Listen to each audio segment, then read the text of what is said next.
What a busy day on the MLB trade market. Some of the trades that we've been talking about for the past 2 weeks have finally come to pass, and Shane Baz has a new home with the Baltimore Orioles. Welcome in here, the Upside Sports Network here. I really do appreciate you guys joining us late on a Friday night. Appreciate you guys spending some time with us, catching up on all the latest news for around Major League Baseball's hot stove season. But welcome into the MLB Hot Stove Daily. Be sure to hit that like and subscribe for all the latest around the MLB Hot Stove. And be sure to join us every single night between 9 and 11 o'clock. We'll start our live. We'll talk for about an hour about all the latest news and maybe have some fun towards the end of our videos as well. Get into some trade discussions. Post your comments to us. Let us know what you guys think about some of these trades that did go down. Maybe even post some of the trade ideas you guys have out there as well. Follow us on Facebook as well at Upside Sports Network. But let me go ahead and get into some of the trades that we did actually see today. Let me go ahead and pull that up on the screen for you guys. Welcome in JG, John, Anthony, by the way. But the first trade on the left, anyway, was the most names in a trade that we saw, anyway. Burrows goes to the Astros. A high-quality pitcher who had 1 year of success so far ends up in Houston. I think he's going to be at least a number 4, I would guess, in that rotation going forward. Obviously, with 5 years of control left, or several years of control left anyway, he's going to be a very good option for the Astros going forward. Now they don't necessarily need to worry about Framber Valdez or losing him in free agency. Obviously, Framber Valdez is a better pitcher right now, but Burrows might be the better option for them long term. The cost was exorbitant. You look at what the return that the Pirates ended up getting. They got Brennan Lau, Jake Mangum, and Mason Montgomery in this deal. Overall, I'd say the Pirates got a really good second baseman. They got a nice depth player in Mangum, and then a reliever anyway in Mason Montgomery. As far as the Rays, they made out like bandits in this deal. I really like the return that they're getting here in Jacob Melton. Plug-and-play player for me. I view him as a much better player than Mangum in this deal here, and I really like what it does immediately for the Rays. Now, as far as Brito goes, could he be the next Pedro Martinez? Sure, but how many guys have we seen with this smaller build? I think he's around 5'9", with the electric arm that he does have. Weighing 160 pounds, soaking wet. Not exactly be able to hold up to the wear and tear that's thrown on his arm. We've seen that over and over and over again. I'm not saying that he couldn't be the exception to the rule, but guys like that usually are flash in the pan guys. Guys that come up, make a difference for a year or two, and then that's it. If that's all it turns out for the Rays, I still think that I like the return here for the Rays, what they're getting in Milton and Brito.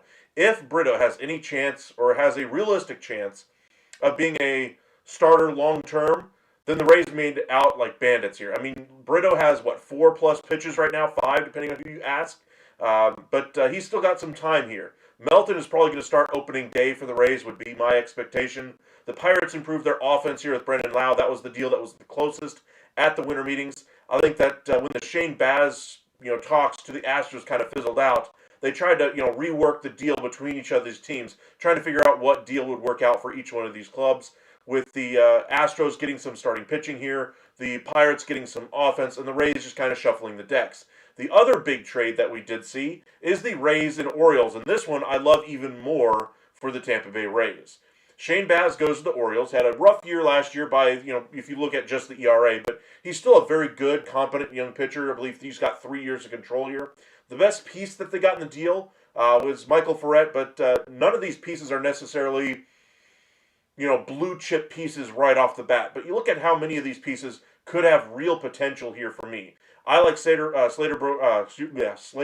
DeBrun, Caden Bodine. According to the numbers here on the sheet here, it says they have a little bit better value, but the starting pitcher there and for it was the one that they had has the most value, at least to the Orioles' future. But when you look at Shane Baz is already established at this major league level. These pieces that were dealt in this deal by the Orioles aren't necessarily going to deplete the Orioles farm system. They've done a nice job recouping some value from some from compensation picks, etc., from their star players being lost in free agency, and they've kind of rebuilt that farm system and kind of kept it churning.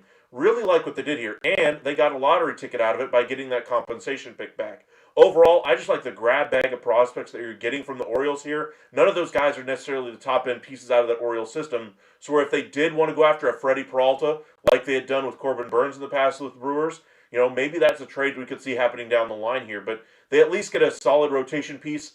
My only argument, if I'm the Orioles, why I don't like this deal for them, the compensation pick I would have tried to find a way to keep if I'm the Orioles. I think those picks are really valuable to organizations. Those types of picks have a chance to really be boom or bust players. You can take an extra risk in a draft with that extra pick when you don't necessarily have that leeway, especially if you're signing players like they did with Pete Alonso anyway. They will have compensation, or I believe they'll have compensation issues next year, but I could be wrong. But as far as the Orioles go, this is not a number 1 in this rotation. Best case scenario, this is a number 2 in that rotation. Baz had rough numbers last year playing in a AAA ballpark, but when he was away from the AAA ballpark with the Rays, he pitched much better. His numbers looked very good. If that's the Shane Baz you're getting, I think you're probably getting a decent number 2 in the rotation, but by no means is he a number 1. Depending on who you talk to, there's a couple of guys on the Orioles roster that they have hopes of being the number 1 this year. I want a bona fide number 1 if I'm the Orioles. I did not go through what I went through last year to kind of, be stuck in the middle here again. Last year, going into the year, we thought the Orioles offense was going to be great. It was terrible in the first half. Second half, it kind of rebounded. In this offseason, they solidified that offense by bringing in Pete Alonso. Bullpen up and down anyway. They've had some nice bullpen arms as well. And now here in the rotation, they at least give themselves some depth. Really like the move overall, but we'll see how this trade ultimately ages for the Orioles. That's really how this trade will be judged. But overall, to me, the winner has to be the Rays on the day. There were a couple other trades anyway we'll get into in just a moment, but these were 2 of the bigger ones to me. But I really like what the Rays did today. Out of all the other teams, if I had to pick another winner out of this group of teams here, I would probably say Astros, just because of what they were able to do as far as getting another young starting pitcher that they can groom and work with in Mike Burrows. I really like the player there. The cost was high, don't get me wrong.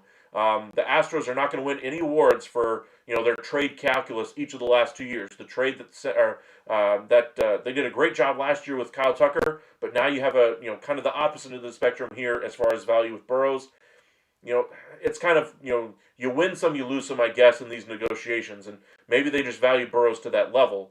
But until these guys actually make it to the big leagues, who knows with these prospects anyway. But as far as the value, it would tell you that maybe they could have done something a little bit cheaper rather than giving up Brito and Milton. Depending on who you ask, Brito was seen as a top 3 piece, maybe even a number 1 piece out of that Astros farm system, given how depleted it's become over the years. The other trade that we did see was Matt Strahm going anyway from the Phillies back to his former team in the Kansas City Royals. He's got 1 year left on his deal, $7 million. Had some friction, apparently, with some of the front office there in Philadelphia. Kind of a outspoken fella. I believe he actually has a card show as well, kind of an avid baseball card collector. And, as far as he seems personable, but if you're having clubhouse issues for a left-handed reliever, even though he was an all-star in 24 and still pitched well in 25, had his moments anyway. But you don't necessarily need a headache coming out of your 7th or 8th inning guy. And I'm not saying he was a headache, but when you go after a Brad Miller and kind of make yourself a little bit more even righty-lefty, you don't need a third lefty in that bullpen. As good as he is, saving that $7 million is what could possibly get that deal done a little quicker now with JT Realmuto. Article coming out in just the last couple of hours anyway about the Phillies starting to look at the trade market for where they could get a catcher from. They could revisit the Miami Marlins and see if they could get Augustine Ramirez or Liam Hicks. Those are names that have been out there pretty much since the end of September. But I still think they're going to get a deal done with Realmuto. I just think the $7 million from Strahm makes it a little bit easier for that to happen. All right, let's try to check up on a few of these comments here. I like the Burrows trade for the Astros. I know Brito had upside, but he was an A-ball. Burrows has control until 2032. I agree with everything you just said there, JG. That's why I like the Burrows trade. I think that's the most consequential piece outside of what the Rays did for their long-term future. That's kind of the churning of the decks we always see with the Rays. And I like the pieces that they got back overall. A high upside piece in Brito, who is a ways away, who has a lot of red flags and risk around him, how badly things could go. But Melton is a ready-made piece for them to go into that lineup right now. The cost is high for Burrows, but overall I still like the trade for the Astros. John, is Cashman done? Heck no. But as far as him being done in New York, as far as fired, I mean, I would have done that, 8 years now? 10 years ago now? But that die is cast, and he's the man in charge of this offseason. If things go poorly, say they go through this entire process and they end up losing Bellinger, they end up losing Weaver and Williams, they end up not being able to bring in Tucker, they end up missing on Murakami, the starting pitchers just continue to elude them. Michael King, they were supposed to be a finalist for, goes back to his original team. Imai is supposed to be one of the finalists there. He goes to the Cubs. That would be kind of a doomsday scenario for the New York Yankees. Obviously, they have some really good young talent coming, but it's been a while since this team trusted young talent. The one player that they did trust was Volpe. They've got a couple of catchers anyway from their system that they are trusting to a certain extent. Jason Dominguez, they're trying to trust at the big league level due to injuries and, hot and cold spurts anyway at the big league level. He's kind of a mixed bag so far as the Jason Dominguez experience. Still a high caliber player that I think will reach his ceiling or some form of it in the near future. But the Yankees are not a team that's going to go into this offseason and just say, all right, we're going to clear the books a little bit. We're going to save a little bit of money. We're going to save underneath a $300 million payroll or X number of dollar payroll. They're not that team. And, this will be kind of the first time in the Brian Cashman era that they literally don't get any of their top targets. I think there is a world in which Bellinger leaves and goes to the Mets. Kyle Tucker signs with the Blue Jays. Imai goes to the Cubs. And then you're left looking at the starting pitching going, I guess we'll go after Ranger Suarez or Zach Gallen. Those are not their top targets. And that offense is going to be much worse if they don't sign one of those two bats. Of course, they could circle back to Bo Bichette or go after an Alex Bregman. Those are really good bats that are out there. But again, you look at the opportunity, the players that they had last year, the players that they had 2 years ago, how different that roster was. Very interesting the way they've managed that team. And I think a new voice should have been in there a long time ago. Brian Cashman did a great job of bringing in kind of a cadre of other GMs, former GMs, Brian Sabian and several other GMs that had really good runs, like 10-plus year runs at other ball clubs and kind of building a really nice brain trust there in New York. But, most of those guys are now gone at this point, and I think it's just pretty much Cashman at the top and, just trying to figure things out. He's still got a couple of really good trusted lieutenants there, but this New York Yankees team, I think, might have finally run out the string if they continue to struggle signing these free agents. This is not your mom and dad's New York Yankees where they sign everybody and their mother before any other team really has a chance to even negotiate with them because they're throwing so much money down on the table. They're just saying the heck with it. No other team is going to give me this money. I'm not going to even take those meetings. I'm going to just go ahead and sign on the dotted line. And hey, I get to play in pinstripes.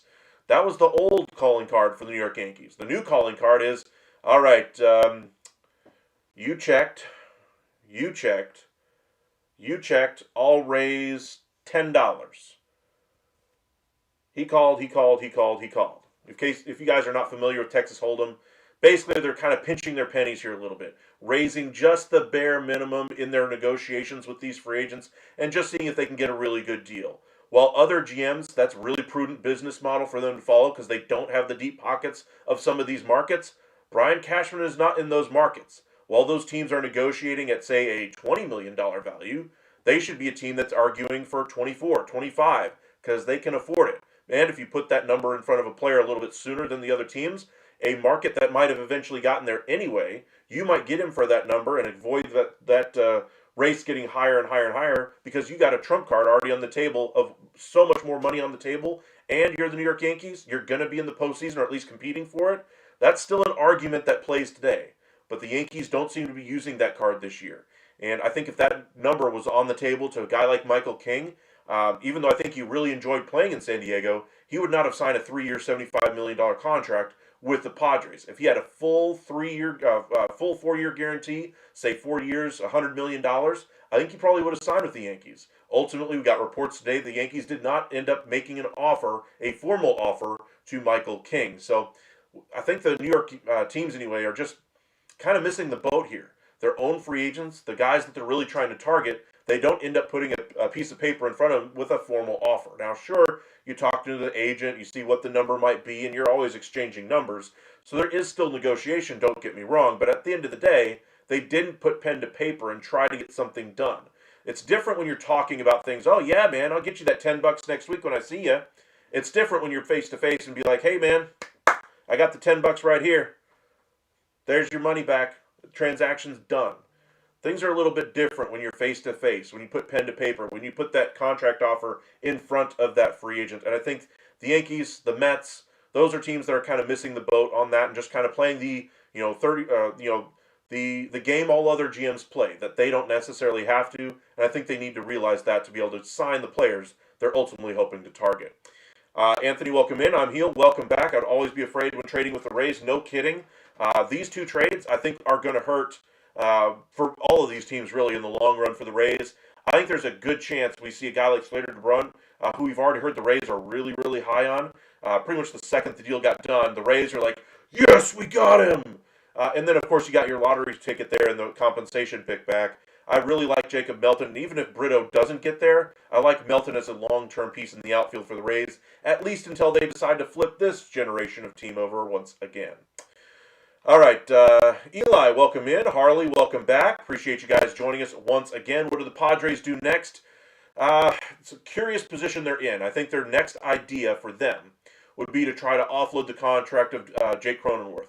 I think now that Brennan Lau has finally been traded, we could very well see movement on Brendan Donovan. I think he's one of the next ones to go. And Ketel Marte. Things were not necessarily close with the Boston Red Sox, but they had exchanged real numbers there. And I think the trade here with the Baz going to the Orioles kind of takes the Rays out of the running here for Marte, in my opinion. Baz was one of the names that was talked about going back the other direction for Ketel Marte. That basically leaves the Boston Red Sox, to me anyway, as the favorite and the heavy favorite to get Ketel Marte. We'll see if they can get that one across the finish line. But as far as what do the Padres do next, I would definitely say moving on from Cronenworth has got to be their next priority. You think the Rays get Gallen? The Rangers get Gallen? I think that's a legitimate possibility. As far as like compensation picks and so forth, I do think the Rangers are one of several teams that are going to be more cognizant of it right now as they're kind of pinching a penny here or there. The Rangers just barely went into the tax this year as those numbers finally came out today. The Rangers went into the tax by $190,000. The ownership did end up budging just a little bit, but the measures are more punitive for the Rangers as they are the third time going into the tax 3 years in a row. Those taxes are going to be very punitive on them as far as the players they're going to be able to sign without having compensation attached to them. And so, for that reason alone, I think they're going to steer away from guys that are going to be attached to qualifying offers. Not that they were going to necessarily play on those guys anyway, but if there was any doubt, they're going to stay away from them. But as far as the Rangers go, they do have a need at that number 4 spot in that rotation. They could use other arms, of course. I do think they're going to spend at least $20 million on a starter. Gallen does kind of fit the mold there, but I would not be surprised if they end up going the trade route for a guy like Edward Cabrera or something along those lines. John, let's see here, got quite a few comments there. Will Cashman get a pitcher and a hitter? Absolutely. I think he'll get at least 2 bullpen arms. I think he'll get 1 legitimate starter to put in that rotation. I think we'll see at least 1 bigger bat. I'm hoping it's Bellinger going back just for Yankees' sake. But they will certainly add to that lineup, to that rotation, and to that bullpen still. JG, can Jake Myers or Paredes get Reagans? Myers, hell no. Paredes would at least be an interesting starting point there in negotiations. We can do that trade here a little bit later on. I'm Heel. Aaron Boone reveals the Yankees have not met with Imai yet. That's kind of a tough one for me. You're seen as a favorite to be able to get it done. You're not necessarily a favorite in not all free agents do their free agency the same way. Some teams prefer to meet with these teams. Some players anyway prefer their agent to take care of these kinds of things. Maybe Imai is that type of a player. Who knows?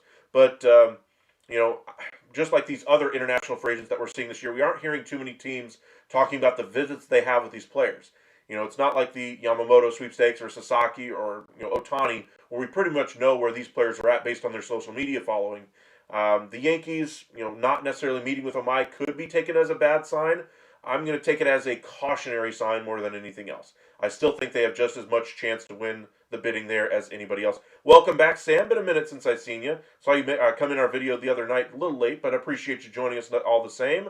But welcome back. Appreciate you coming and joining us tonight. I think the trade involving all the higher-end prospects pitching seems to set up another trade.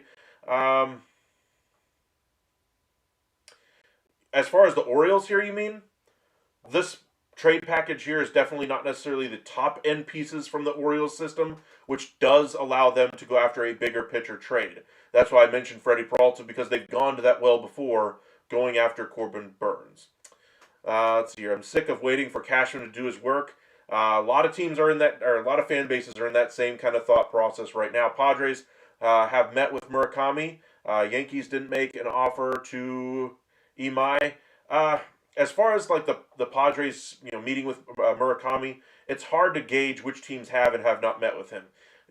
I would not be surprised if he's met with 10, 15 teams at this point. We just don't know.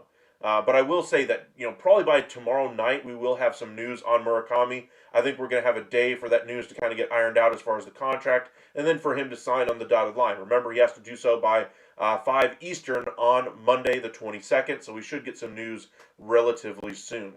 But as far as the Yankees, I think there will be an offer coming soon to Imai. Let's see here. The player that Breggy, welcome back. Anthony, welcome in. Appreciate you guys joining us. Welcome back, Michael. Been a minute since I've seen you in the chat as well. Be sure to hit that like and subscribe if you haven't done so already. Breggy, the player that the Yankees need are out there in free agency. Go get them. No kidding. Hal Steinbrenner talking about fiscal responsibility before going into the winter meetings.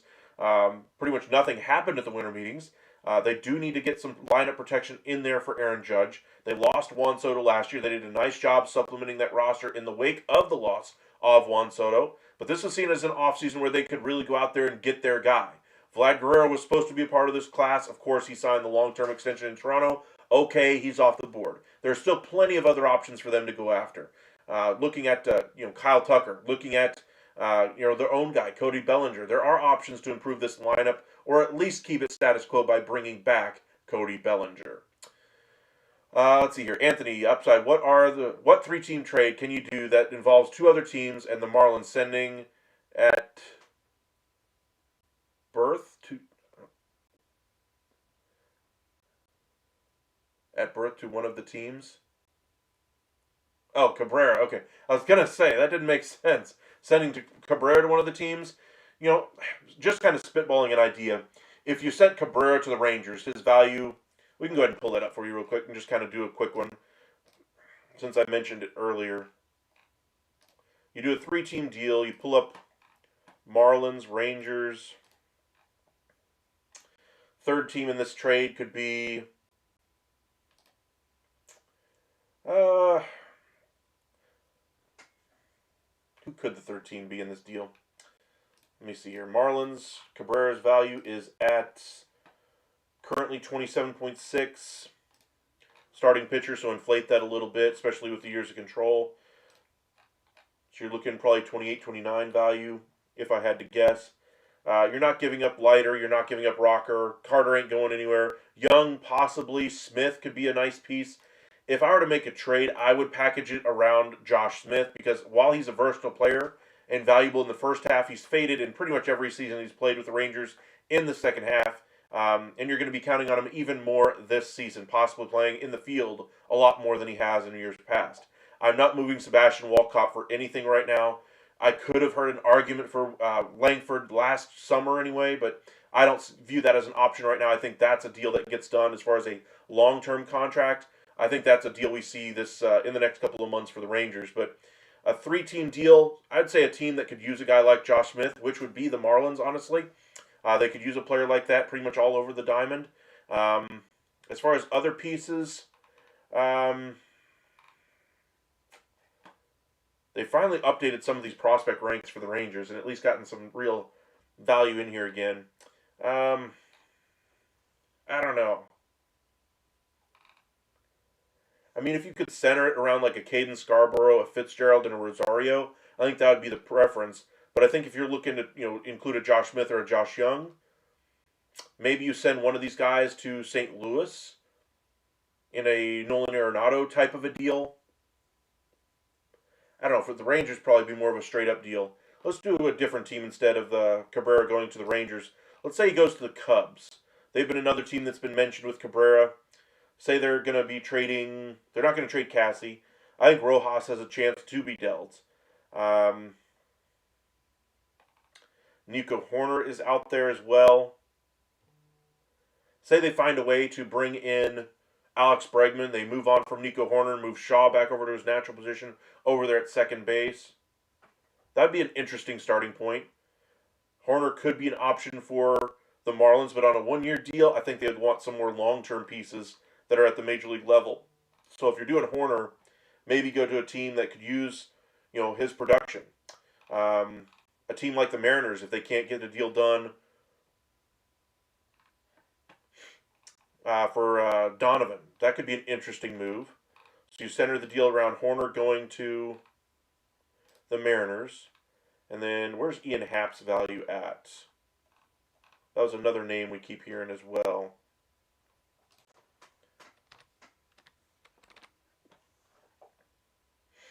.8? Seriously? Okay, I guess. So you send both of those guys to the Mariners.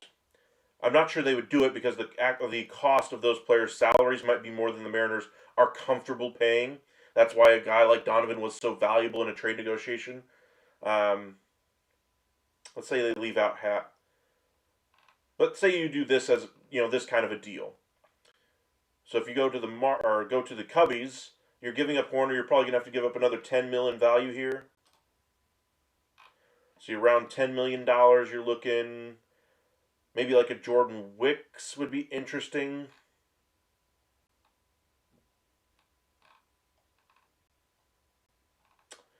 Let's say you go with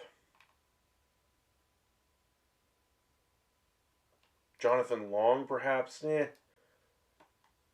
Alcantara ain't going in this deal. Say you center it around Wicks going there. But they want pieces back. Position player talent. Maybe Triantos. I'm not high on him, but maybe there, and maybe a Jonathan Long. Now you're 3 over in value, which is a little bit high of a price, honestly. You go to the Mariners. They need to give up 16 here.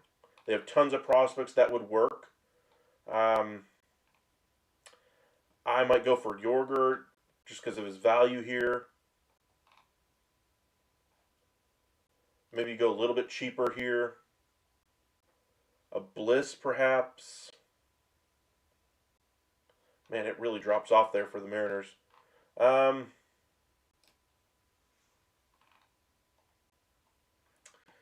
Maybe you get the shortstop and just do a straight up 1-for-1 deal.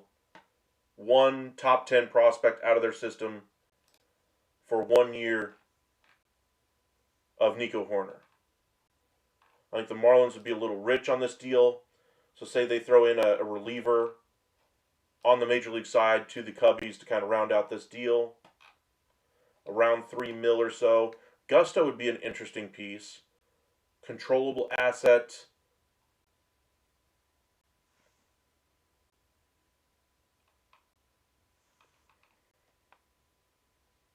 Henriquez would be interesting.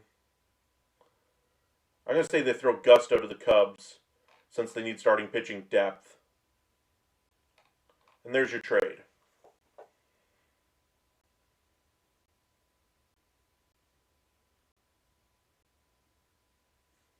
That's not too bad. Let's validate it and post it. Not a huge fan of this deal, but that would be kind of a 3-team trade. Hopefully that answers your question there, Anthony. All right, let's try to catch up with a few more of these comments as well. Got a bunch of them in here. There we go. Barrios or Rodriguez trade, would it happen? I would say Barrios I would put at 90%. There was some misgivings around the World Series about Barrios and his interactions with the team, how he handled his usage, those kinds of things in the postseason. And I think Barrios is on the way out the door. I think that's one of the most underreported stories of this offseason is how that relationship really deteriorated at the end of the season last year. He's a good pitcher. He's not a great pitcher, but he's certainly a serviceable number 3, 4 type starter. When he's on, he can be an ace type of a player, but that's few and far between at this point. Gives it the long ball way too much, struggles with command and walks. He's a good player, but there's a reason why he struggles, and that's because he just gives up too much hard contact. He has the swing and miss stuff to be a really high quality pitcher, but the days of him being viewed as an ace, I think, are virtually gone. But as far as Barrios and the Toronto Blue Jays, I think that's a relationship that is over. Teams looking for starting pitching, I think, should be calling the Blue Jays about Barrios and seeing if they can get some type of really cheap deal for a number 3, 4 type starter. It's not going to cost you a whole lot to get him there, but I would definitely trade Barrios out. I'd rather hold on to Rodriguez. Appreciate you coming back, Mr. Sam. Thank you. Doesn't Murakami have to sign by Monday? He does, Michael. That, again, 5 p.m. Eastern on Monday anyway, he has to sign on the 22nd, so I'd expect that deal to be announced as far at least where he's going relatively soon, and then they finish out the working out the rest of the contract details thereafter. But I would expect him to end up, at least having the decision made by tomorrow. There was Heaven Connor Cabrera. Yes. Anthony, are there any other shortstops in your system that you can give up that they're going to be blocked by Sebastian Walcott? Not really. Rangers drafted one recently, but in the first round, but they're not going to trade that guy away right now. They did have Maximo Acosta. He was dealt actually to your team already. Let's see here, Sam. I've been watching and listening on YouTube on my ATV. I don't show up when I'm on my ATV watching and listening to you. Yeah, you might want to keep both hands on there. But appreciate you guys joining us this evening. Only when you're on your iPhone. Okay. The reason why I want a shortstop is because a lot of scouts are saying that Ava Arquette is going to move to third base within the next 3 years. The trade that we just came up with for you did get you a nice shortstop there. Former top 100 prospect. I don't think he's still in the top 100 currently, but he's still a very good piece that has real value. How deep is the shortstop position for the Seattle Mariners? Every position is deep right now for the Mariners in their farm system. They can afford to lose a couple top pieces. That's why they basically gave up their best catching prospect, Ford, in exchange for a relief pitcher with some control. Can you look at the Mariners side? Can you look at what they have at shortstop because they have very deep at that position? Again, they're getting Celestin at that spot in this deal. Pirates are interested in Eugenio Suarez. Yes, that was one that we had seen from Jim Bowden, I believe, was the birthplace of that rumor. And it is substantiated. There have been negotiations with pretty much a ton of different outfield and infield bats for the Pittsburgh Pirates. The addition via trade of Brendan Lau, I think, allows them to spend a little bit more in free agency on a player of Suarez's caliber. But again, I'm not expecting first half of last year Suarez to show up again in his career. So don't pay for that. You pay for what he is as a player going forward, and he's still a serviceable player, better than what you already have. But to me, this is kind of an aging. How do I put this? Ramos Ramirez back in the day was a very nice player, really solid with the glove. Was seen as a power and average type of a hitter. Suarez is seen as a poor man's version of that in my eyes, anyway. Not necessarily the average type of a player that Ramos Ramirez was, but the power numbers certainly come through. And we'll see, where he ultimately lands. I think the Cubs are still a fallback option. Pirates might be more of a primary target, but we'll see where he goes. Finally, Jake Paul got his medicine right. Yeah, he kind of did. Getting knocked out, I believe. I can't remember what round it was, but he got knocked out pretty good. Said he might have broken his jaw in a interview after the fight. All right, let's go ahead and check out X and just see if anything is happening this evening. Saw another trade in the NHL, sending Mason Marchment, just as before we came on the air, former Dallas Star, to the Columbus Blue Jackets from Seattle in exchange for a second and a fourth-round pick in the NHL. Don't talk too much hockey on this channel, but something that caught my eye. Really high character guy. I enjoyed being on the Stars last season. I know you guys constantly ask me about Pete Fairbanks' market, so let's go ahead and see what's the latest there. Diamondbacks, Marlins, White Sox are among the teams that have been linked to the hard-throwing righty. Yikes, and more yikes. Where are these big market teams, you ask? Obviously, not being connected to him as of yet. I think he might be an actual fallback option for the Yankees after they lost Luke Weaver. We'll see. In the 6th. Okay, that's what I thought I saw. All right, we mentioned about a week ago anyway, Merrill Kelly was going back to the Arizona Diamondbacks on a 2-year, $40 million contract. That he did have another offer from an NL West team of 3 years at north of $50 million total. We speculated at the time that was probably either the Padres or the San Francisco Giants. News came out today that that offer was indeed from the San Diego Padres. Of course, this was before the signing of Michael King. Obviously, still in that same ballpark, though. So they tried to bring in Merrill Kelly on that deal, but ultimately they bring back their own guy in Michael King. I think Michael King and Kelly are very similar players, and I do like the idea of what they were trying to do. I don't think they're going to try to play at that level for another starting pitcher this offseason. Expect the additions for them to come via trade. Welcome in, Mark. Appreciate you guys joining us. Thank you for joining us again this evening. Hit that like, subscribe. Got about 38 of you guys in here. 43 of you guys. Wow, that jumped really fast. If you guys wouldn't mind hitting that like and subscribe, the hearts I see in the chat there. Thank you guys for joining us and hitting that subscribe button. Other news and notes. Rangers deal with Chris Martin did finally become official. Really hate that every time I get Rangers news on my phone and MLB news as well. But whenever I'm whenever I'm working anyway, I just have my watch and I just see the headline and I see, ooh, Texas, what did they do? Oh, just their deal with Chris Martin became official, not the signing of a starting pitcher like we're all hoping for. So, a little bit of false enthusiasm, or a little bit of a false start anyway on the enthusiasm for another Rangers acquisition. And ultimately, they still have a long way to go to finalize their roster before 2026 gets going. Other moves that we did see, become official anyway. The Padres are bringing in the Korean infielder Sung Moon Song.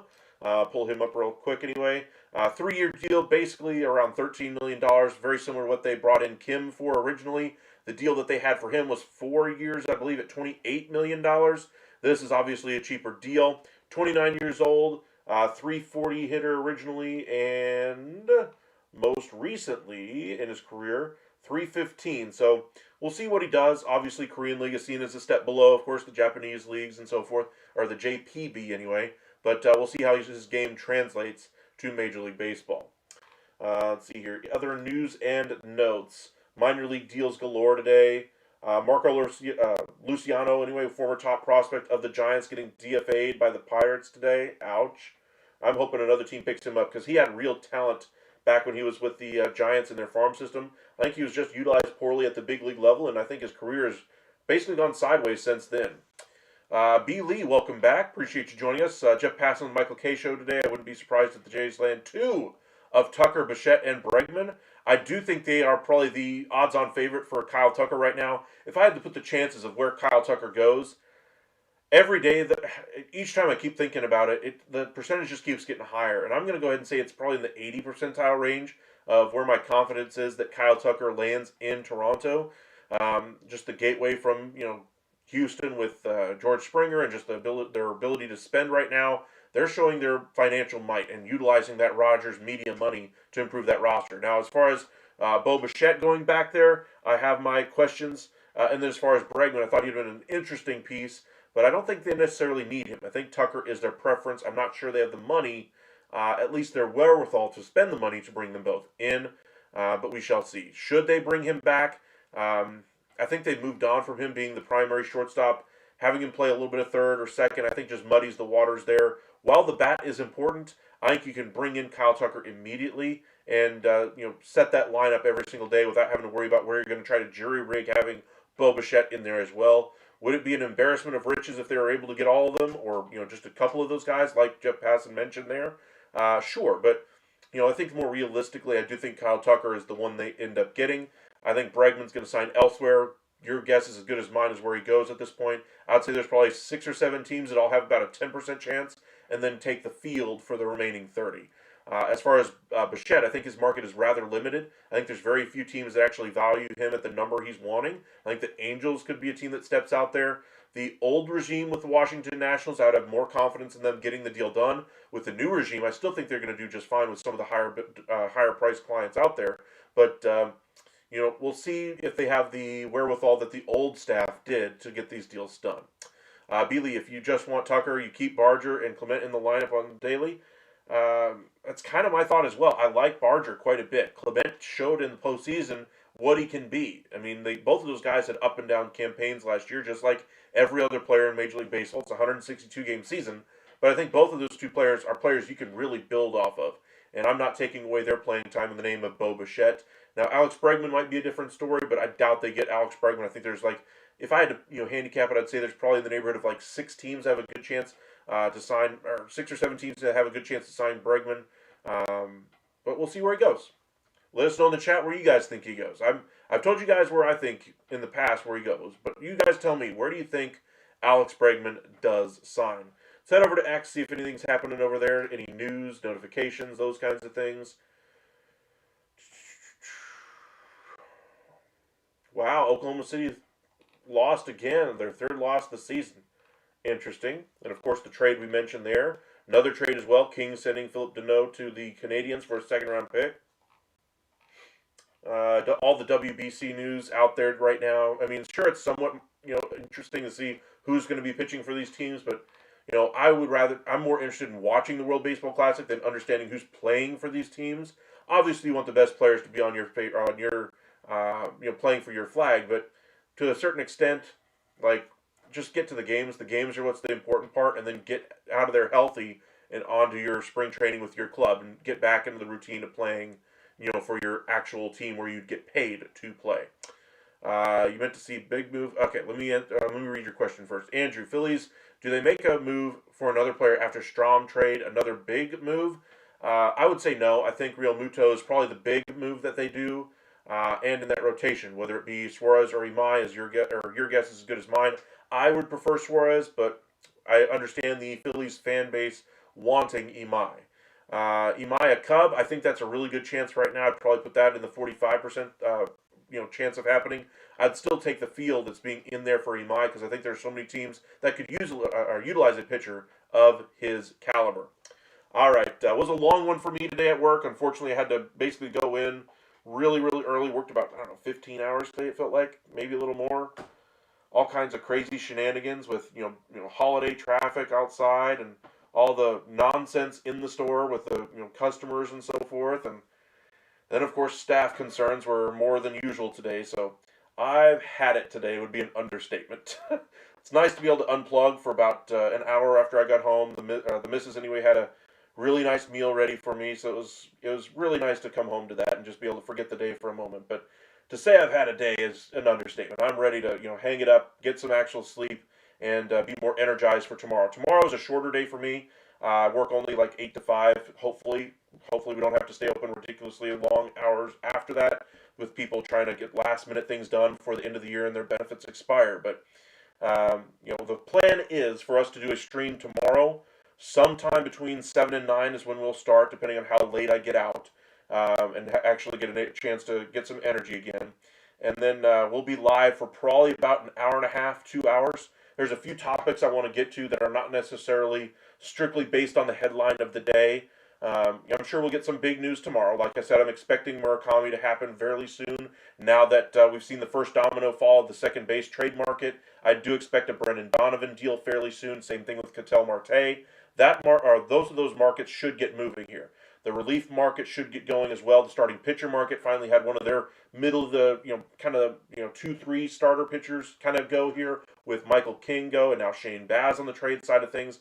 I'm expecting some activity tomorrow. So we will get into the news as normal, and then we'll go over a few other, bigger topics, 360-degree lens, big picture type of things as well tomorrow. So be sure to join us. We'll get into some trade discussions as well. Send your ideas to us. We'll try to go through some of those as well. Welcome in, Justin. I think that you think Marte will be traded to the Rays? I'm a little colder on that one after the deals they made today. Shane Baz was supposed to be part of that return going back to the Arizona Diamondbacks. Maybe they turn around and send Brito in that deal instead of Baz, but they wanted major league ready starting pitching, not guys that are an A-ball. So I think the Rays' chances of landing Marte are less. I wouldn't say they're zero, but I do think they're significantly less than they were at the beginning of the day. How many trades happened this week? So far, I think we've had, four or consequential trades, I'll say 3 or 4. Actual trades, I think we're up to like 6 or 7. Sir Centro, Rays fully loaded to outbid other teams. They have prospects, but they're lower level prospects that you saw in the returns. They certainly have good prospects already themselves. Sure, they could deal from that depth, but they usually don't. Guys that they have under control, they very rarely flip. But Marte is kind of a special case. He would be the guy that they could afford on a long-term deal. He's already signed for 5 years, roughly to $12 million or so a year. That's an incredibly cheap contract, and even an organization like the Rays could make that work. It's just a matter of what the compensation works out for the Diamondbacks. If you're including a starting pitching heavy, guys with 5-6 years of control that have some experience at the major league level or close to it, I think you'd have a really good chance to get the deal done. I think that for that reason is why I moved the Rays down a little bit further than I already had them to acquire him. But I still think the Red Sox are the team that gets the deal done. But we were saying that with as far as like several other players last year where they should have ended up and ultimately were surprised by a wild card. We saw that this offseason already with Michael King deciding to stay in San Diego instead of going for one of the finalists that we were led astray to believe that it was the Yankees, Red Sox, and Orioles. Lo and behold, it's the Padres who got the deal done. But again, join us tomorrow. We'll be live between 7 and 9 is when we'll start our video. We'll have about an hour and a half, 2 hour long live. We'll get into a couple of the NBA topics as well. We'll touch a little bit on the NFL.